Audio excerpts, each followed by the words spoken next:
Yo, I'm the Foul Hooked Whitey. I'm back. I'm coming to you not live from East Rosebud Studios in Billings, Montana. Good evening. I mentioned casually in a simple post about a big announcement, and I do have a big announcement. And I'll get into that here real quick. But first, fly fishing Nielsen ratings came in. And I'm pleased to announce more growth. We're now up to 6 listeners of our podcast. That of course includes my bloodsucking ex-wife, her attorney, and probably another hater or two in there. But nonetheless, we're up to 6. So thank you. Thanks to all of you. The big announcement is that we're definitely going to keep our Billings operation, our fly shop, East Rosebud Fly and Tackle, open for years to come.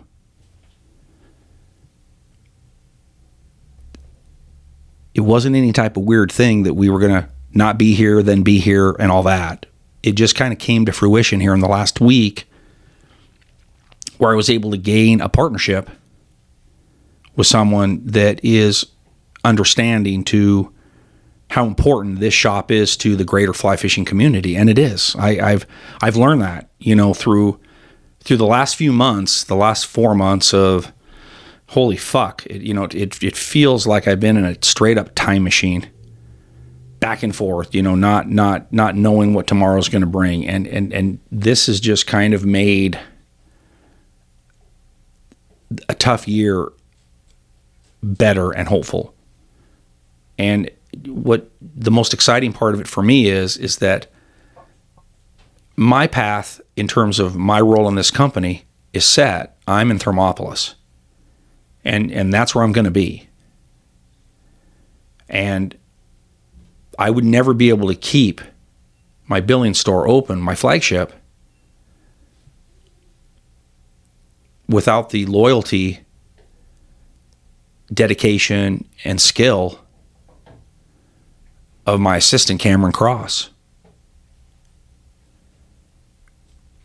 And East Rosebud Fly and Tackle,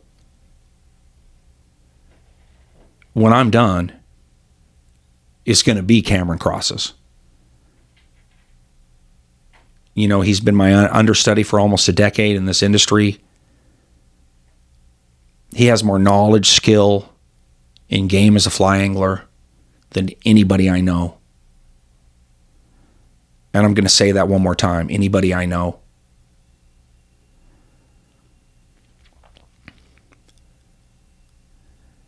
That it makes sense to let him, lead this business going into the future in Billings.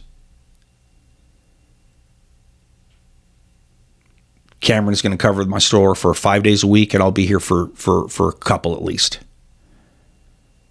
But East Rosebud Fly Shop, Billings, Montana, isn't going anywhere. We're going to reboot. And I've said it before. I love reinvention. I love taking something that's good and making it better. I love turning mistakes into gold. That's an Eddie Vedder lyric. So stay tuned. Because one of the best fly shops in America is going to stay one of the best fly shops in America.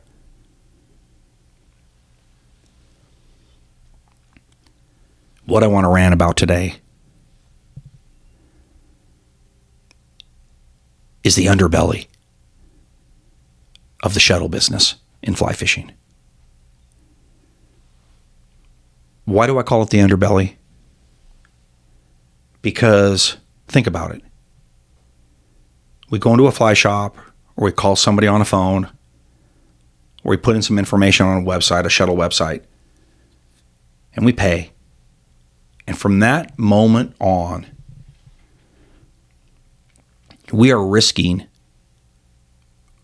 in most cases, one of our nicer assets, which is our vehicle. And we don't fucking think, care, check about who the fuck is in our vehicle and who is moving our vehicle. We don't give a fuck. Because the shuttle has to be done. And there's this unspoken trust that involves anglers and their shuttle drivers. And that trust is valid because there is way more better quality shuttle drivers than there are sketchy shuttle drivers, but there are some sketchy shuttle drivers out there. And I just had a young friend of mine who's a good savvy guide on the Bighorn River. Maybe not savvy, but he's getting there, right? He's getting there. And he ended up taking a guided trip on behalf of one of the shops in the town of Fort Smith, and it's the better shop. It's a good shop, and it is a good shop. Some of the best guides, good book of business. I mean, they know what they're fucking doing there. I'm not going to drop any names here, but it wouldn't take a lot to figure it out. So they move this young guide's vehicle for him on a day. They hired him to guide for him. And, you know, I believe midway through the guided float, this friend of mine, the guide, he gets a text saying, dude, I hit a deer. I wrecked your truck. Fuck. Believe sent him a picture. And all of this information that I'm going to discuss here in this subject is all coming from this guide, a friend of mine, who had his vehicle, you know, wrecked by their shuttle driver, who I would trust this young man to the end of the fucking earth. So what he tells me I know is truth, and I'm telling you what I'm telling you, it is truth. Okay? So he gets back to the lodge after he's done with his client somehow, and what kind of shocked him right away was how the people on the scene at this shop didn't even really want to look at him, which to him was like, you know, what the fuck? You know, nobody's rushing over to him to explain anything. Nobody's over there telling him, fuck, we're sorry, but, you know, the deer did this and, but, you know, whatever. But it wasn't like that.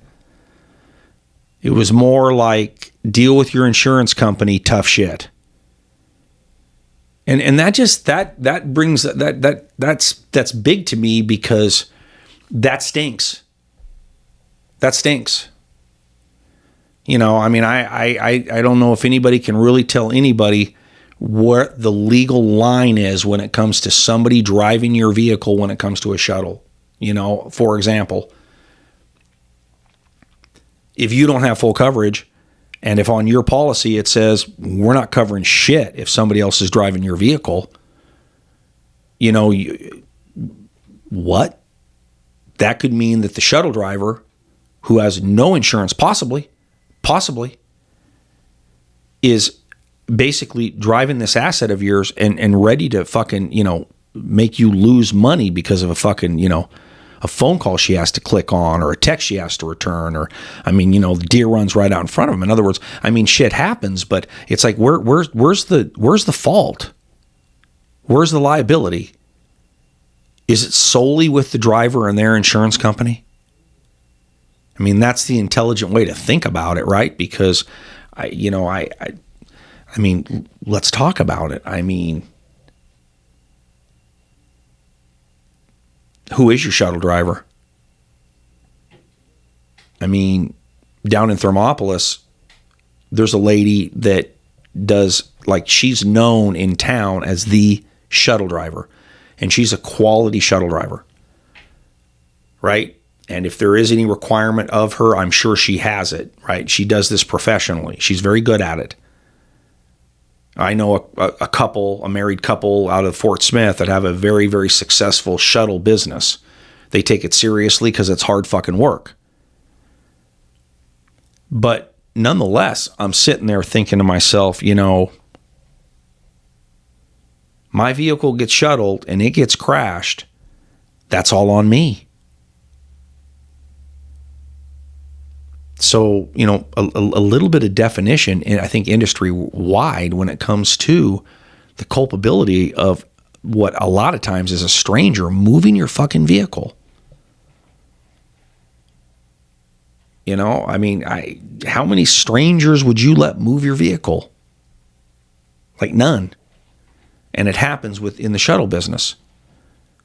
I think that the subject of this guide's vehicle being totaled, and that's affiliation with a shop that hired him that day, that to me, that has tentacles.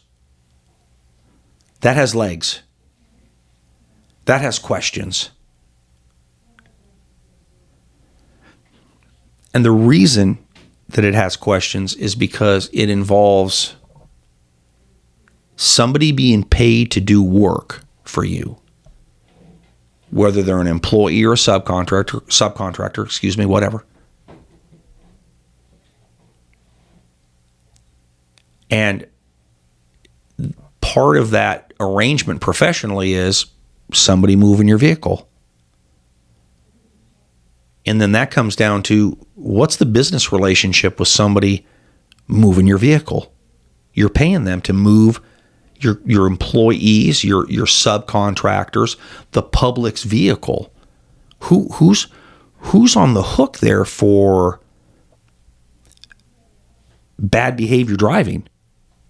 I don't want to say negligent, because I don't want anybody to think that, you know, I'm accusing anybody here of anything, because I'm not.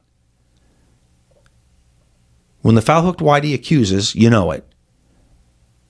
And this is a broader issue to me, besides the fact that this is a good friend of mine who had his vehicle fucked up in the middle of a season. We're talking about needing his truck, right? Tow his drift boat, the whole fucking thing right now, right? And then he gets back to the lodge, and the leadership, the management, whoever that was at the time there, is, you know, like, nah, can't do anything about it. Can't help. So, you know, I think that is, I'm not sure how sweepable under the rug this is. Because, you know, this kid's vehicle sustained a lot of damage, a lot, in the tens of thousands, right? And if he has a credible insurance and a credible insurance agent, you know, they're going to turn the fuck around, and they're going to be like, okay, tell us about this driver of the shuttle, the one that wrecked his truck. Tell me about him. Is he an employee? Is he a subcontractor? What's his relationship to the shop? Okay, and you can imagine it could just kind of keep going and keep going. And at some point, this insurance company, who legally will pay the whole fucking bill if they have to, because the guy had full coverage, they don't want to pay the whole bill. And so who knows where this will end up going. You know, the Foul Hooked Whitey suspects that they're going to dig. And they're going to try to find out whatever they can about the relationship of who is this shuttle driver? What's his relationship to the business? So, you know, right now, a good friend of mine is basically without a truck for a season. He'll make do. He's tough. But is this just one of those things where, you know, it's tough titties? Your truck's wrecked, can't do anything about it. Not our fault. Not the driver's fault. It's the deer's fault. You know, like I said, must be some 500-pound deer the way that deer damaged that truck. So anyway, I'll be back with part 2. I am the Foul Hooked Whitey. Out.